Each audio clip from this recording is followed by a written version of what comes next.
Mr. Martirosyan, Հնարավոր է արդյոք, որ որևէ պետություն, այս դեպքում Հայաստան, առաջընթաց ապրի, եթե մարդկային տարրական իրավունքները պաշտպանված չեն։ if an individual's human rights are not protected? Հարցն ըստ էության չունի հեշտ պատասխան։ Պետության որոշակի զարգացումը հնարավոր է, եթե պետությունը հարուստ է բնական ռեսուրսներով եւ տնտեսությունը կարող է ինքնուրույն բարգավաճել, բայց ոչ Հայաստանի դեպքում։ Հայաստանը չունի բնական ռեսուրսներ եւ նրա զարգացումն ու առաջընթացը ամբողջապես կախված է զուտ մարդկային գործոնից։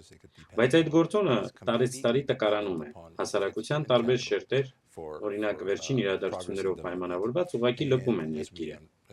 Այդ իսկ պատճառով օրինավոր դեմոկրատական հասարակությունը եւ ազատ շուկայական տնտեսական միջավայրը միակն է, որի դեպքում Հայաստանի Հանրապետությունը ի վիճակի կլինի բարգավաճել 21-րդ դարում։ Կավելացնեմ, որ ես չգիտեմ որևէ մի դեպք, որ բնական ռեսուրսներից զուրկ որևէ պետություն ի վիճակի եղել առաջադիմել առանց օրինավոր դեմոկրատական հասարակության։ To develop in the 21st century, whether it be politically or economically, the creation of a democratic and competitive free economic state is essential for Armenia. Otherwise, I don't see how Armenia can move forward into the 21st century. I don't think there are any examples of states that were lacking in rich natural resources that have been able to develop without significant emphasis on human rights and the establishment of a democratic state.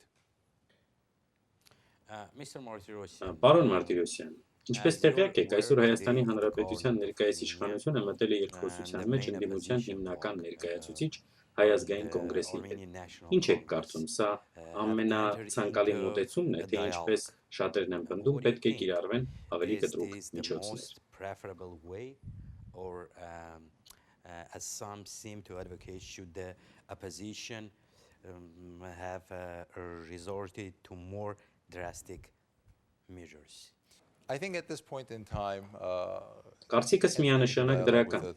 քանի որ Հայաստանի Հանրապետությունն իր 20-ամյա գոյության ընթացքում առաջին անգամ փորձում է իր ներհասարակական եւ ներքաղաքական բախումները հաղթահարել երկխոսության միջոցով։ Սա ինքնին նախադեպը չունեցող երևույթ է մեր պետականության համար, որն անխոս բարձրացնելու է Հայաստանի Հանրապետության վարկանիշը միջազգային հանրության առջև։ Իհարկե, եթե երկխոսությունը լուծի իր երկրի առաջ ծառացած նպատակները, այն հաջողության հասակը։ Եվ ընդհանրապես, անշուշտ երկխոսությունն ինքնին նախընտրելի միջոց է այսօրվա քաղաքական ճգնաժամը հաղթահարելու, քանի որ պետական լծակները անկախ մեր ցանկությունից ուզենք թե չուզենք մնում են իշխանության ձեռքում։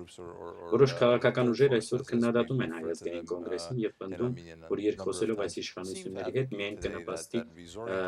իշխանության վերարտադրման։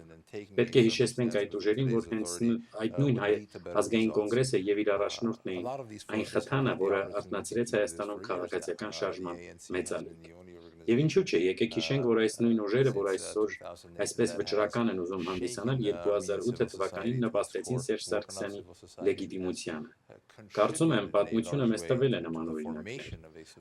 Այո, օրինակ կարող ենք հիշել Լեհաստանի, Արգենտինա, Սովետական միությունը եւ ինչու՞ չէ վերջերս Պակիստանը,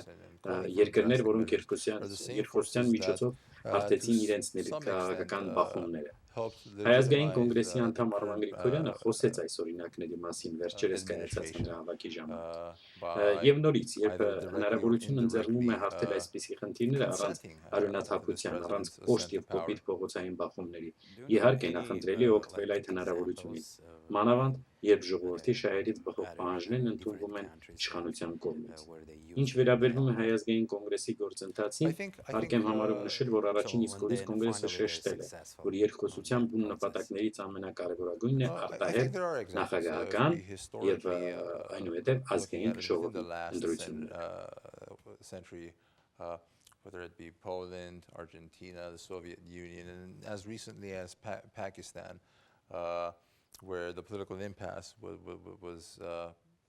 breached, if you will, through a process of dialogue. And this is most definitely preferable to bloodshed if we're able to surpass the political impasse in Armenia as well through this process that's taking place in Yerevan, it definitely would be to the benefit of the citizens of Armenia. Mr. Պարոն Մարտիրոսյան, ձեր համար մի յուրօրինակ հարց ունեմ։ Օրինակ, ինչպես եք համարում, ինչպես եք դուք տեսնում ձեր մասնակցությունը Հայաստանի Հանրապետության ապագայի կառուցման գործընթացում։ Եվ արդյոք ինչ պայմաններում այս մասնակցությունը հնարավոր կլինի ձեզ համար։ Կամ ընդհանրապես յուրաքանչյուրի համար, ով այսօր ապրում է Միացյալ Նահանգներում կամ Սփյուռքում։ Possible for you or for the many other person who lives in the United States, I mean in diaspora. I think the question that Հարցը բավականին լայնածավալ է։ Բազմաթիվ միջոցներ կան, որոնցից սփյուռքահայությունը երիտասարդությունը մասնավորապես կարող է մասնակցել Հայաստանի պետականության համապատասխան գործընթացներին։ Օրինակ, ասենք, մեկը կարող են պարզապես տեղափոխվել Հայաստան, ուղղակիորեն մասնակցելով պետականության եւ քաղաքացիական հասարակության հաստատման գործընթացներին։ Մեկ այլ միջոց մասնակցության, որին դժբախտաբար կարծում եմ, որ լրջորեն չեն անդրադարձել։ Սփյուռքահայության ներգրավումն է իրենց բնակության հաստատած երկրների քաղաքական կառույցներում։ Ինչ նկատի ունեմ Սփյուռքում, օրինակ ունենք բավականին կրթված երիտասարդներ, որոնք առաջ դիմել են իրենց ընտրված ասպարեզներով։ Նրանք պետք է կարծում եմ, որ ձգտեն դառնալ սենատորներ, կոնգրեսի անդամներ եւ այդպես փորձել ներթափանցել համապատասխան երկրների թե պետական թե հասարակական կառույցներ, դառնալով ընդհանուր համակարգի կարևոր մասնիկ։ Ցանելով միայն սփյուռքը կամրապնդվի եւ առավել ևս կամրապնդվի սփյուռքի աջակցությունը Հայաստանի։ Ինչ վերաբերվում է ինձ, իհարկե կցանկանամ իմ մասնակցությունը բերել Հայաստանի պետականության համապատասխան գործընթացին։ Դա ինչպես կլինի այդ ակտիվ ինչպես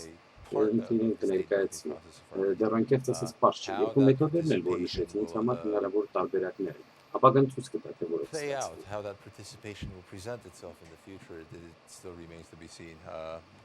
But I'm open to both methods, and it all depends on how things work out. Mr. Martirosyan. Պարոն Մարտիրոսյան, սա կարծում եմ կլինի իմ վերջին հարցը։ Կան արդյոք տենդենսներ, որոնք վկայում են սփյուռքահայ երիտասարդության մասնակցության աճի մասին Հայաստանի Հանրապետության կազմավորման։ Involvement in Armenia. Կարծում եմ, որ տենդենսներ կան, այո։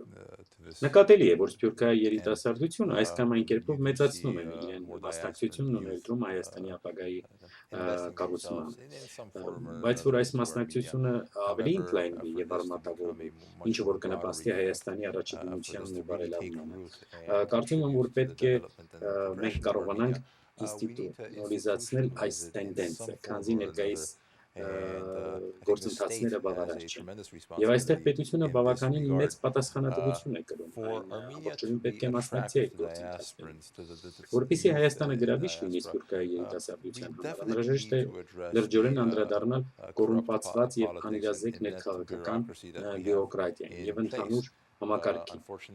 Ցավոք կաղում ենք այս առումով։ Անշուշտ, երբ հայացքը թեքում ես դեպի Հայաստան, ուզում ես հավատալ, որ ներքաղաքական համակարգը ցանկանում է ամրապնդել Հայաստանի պետականություն, որ իշխանությունները